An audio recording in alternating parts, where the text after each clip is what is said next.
everyone, I'm Yang. Welcome to Tea House, China Radio International's online video talk show. You can watch our program online at www.crienglish.com and also enjoy Tea House via iPad. We hope to provide you a platform for communication for a better world, and we also hope that you enjoy the ideas shared on Tea House. Today we're having a cup of tea with Dr. Wanghuiyao, Director General of the Center for China and Globalization. He is also an expert who participated in drafting Chinese government's National Talent Development Plan.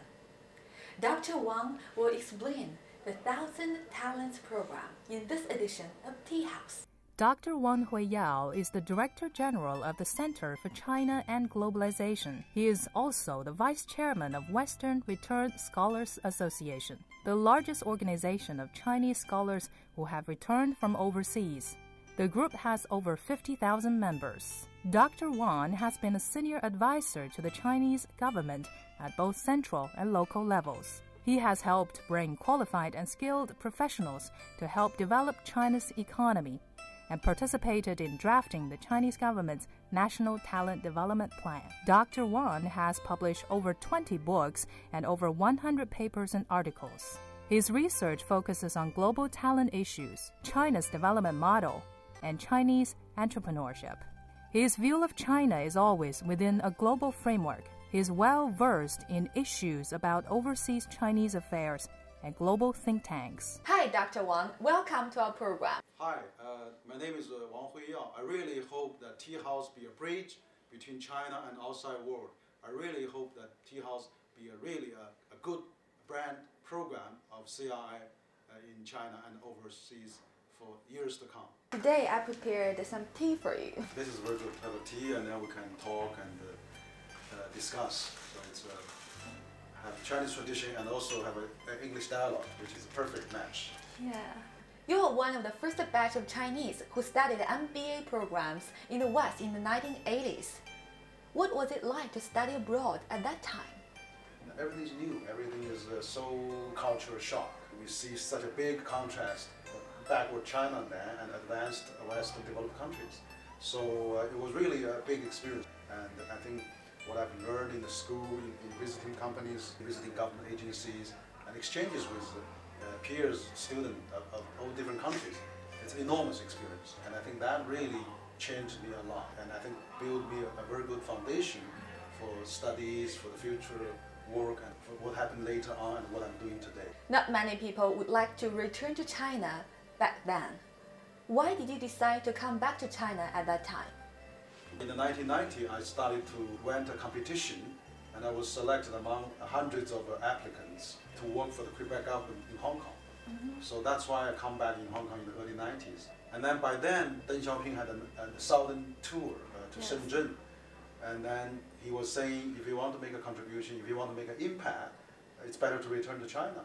So I heard that it was really very encouraging because I was in China, in Shenzhen, very often at that time. So I was probably one of the early returnees by then. I think in 1993, I started coming back. I can still remember your book, My Experience in the West and the East.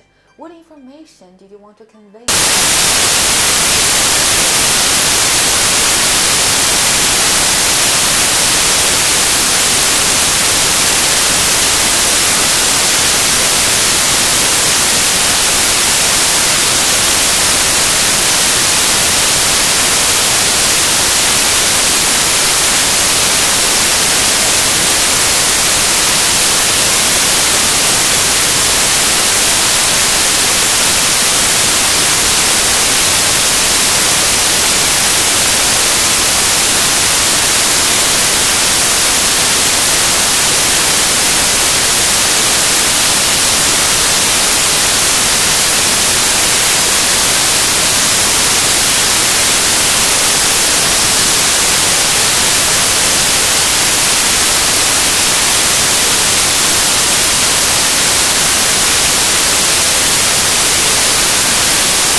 and the plant. Let's introduce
China currently hasn't got one a Nobel laureate or a Nobel Prize winner.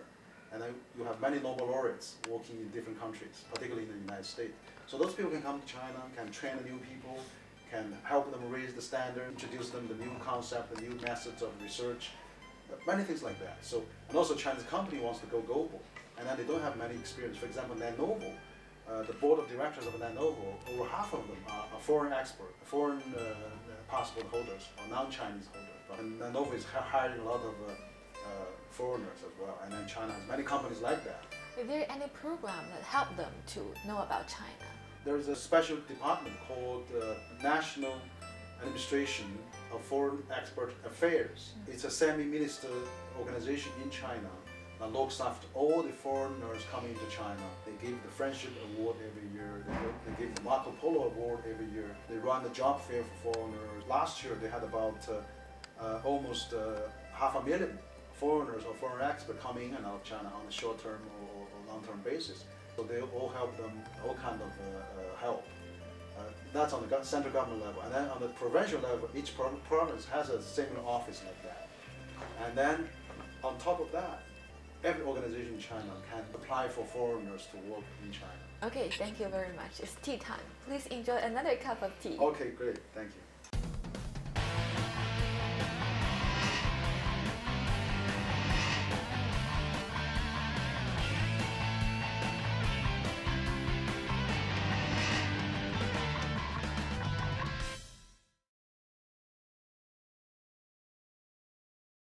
Dr. Wang, welcome back to our program. I wonder that what attracted top-level foreign experts to China? Money, opportunity, or anything else? First, I think China is developing very fast, one of the fast developing economies in the world.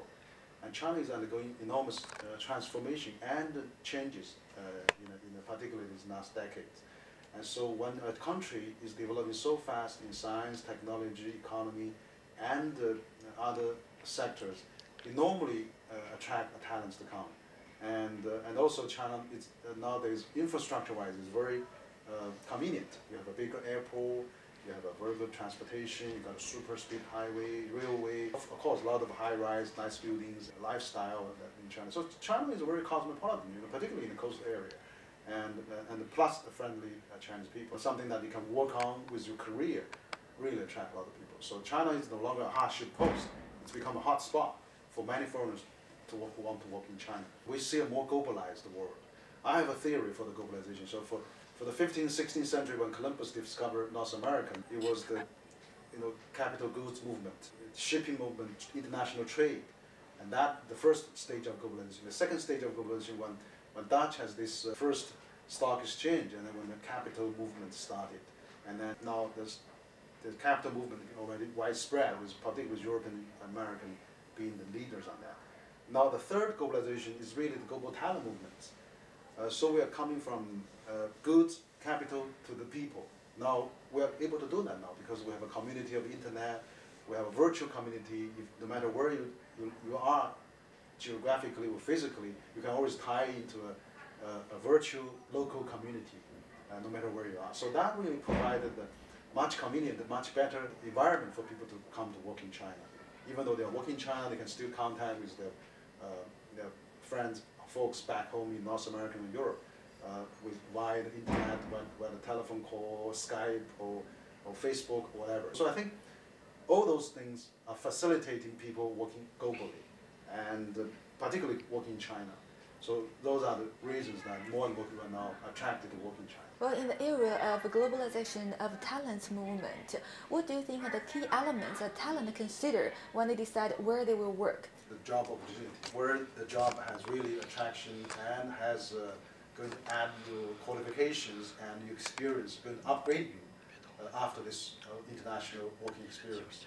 That's number one. And number two is, I think also there's a lot of things that are happening in China. There's a lot of money flowing around in China. There's not many investment opportunities. So if you want to make a big return on an asset, if you want to find investment opportunities, then China is a good place. In one of your keynote speeches, you said that for those foreign talents who are of crucial importance to Chinese development, we should pay repeated visits to invite them to China.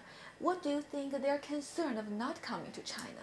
And I think the reason for a lot of people hesitant or reluctant to come back or come to China to work is because they still do not understand China. And they still really have a lot of concerns, politically, economically, how the evaluation works, how the compensation works, whether they're going to continue to have the freedom, whether they're going to have a big team, the match funds, the R&D expenses, what kind of support they're going to have, whether they're going to have a tenure or if they're going to be supported afterwards.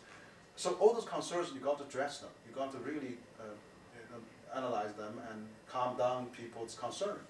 So in that sense, I think more and more people needs to come out to visit and to exchange, to convey ideas of China is a place now to work, and then trying to tell them what are the benefits and disadvantages of working there. What kind of living and working environment can they expect if these foreign experts or foreign talents decide to come to China?